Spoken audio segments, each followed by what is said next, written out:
আইপিএলের পরের আসরে একমাত্র বাংলাদেশি ক্রিকেটার হিসেবে খেলতে যাচ্ছেন মুস্তাফিজুর রহমান।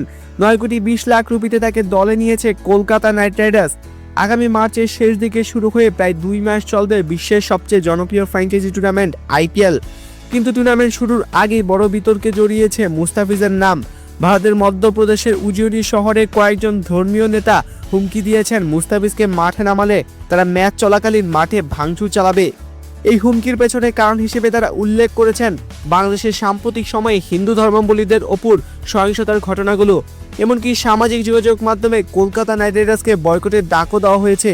উজনির ঋণ মুক্তেশ্বর মহাদেব মন্দিরের প্রধান উপাসক মহাবীর নাথ নিউজ 18কে বলেন, বাংলাদেশি খেলোয়াড়কে নিয়ে ম্যাচ হতে দেবে না তপস্বী যোদ্ধারা, প্রয়োজনে মাঠে ঢুকে ভাঙচুর চালানো হবে।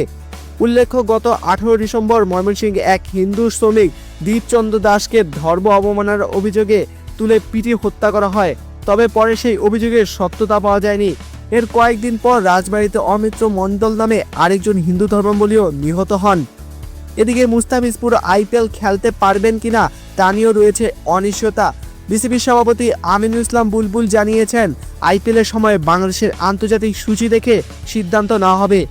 বিসিবি ক্রিকেট অপারেশনস কমিটির চেয়ারম্যান নাজমুল আবেদিন ফাহিম বলেন, আগামী এপ্রিলে নিউজিল্যান্ডের বিপক্ষে বাংলাদেশ 3টি ওয়ানডে ও 3টি টি20 খেলবে।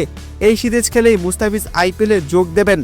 সব মিলে আইপিএলের মাঠে মুস্তাফিজের পথ চলা এবার শুধু ক্রিকেটেই নয়, রাজনীতি ও বিতর্কের ছায়াতেও পড়েছে।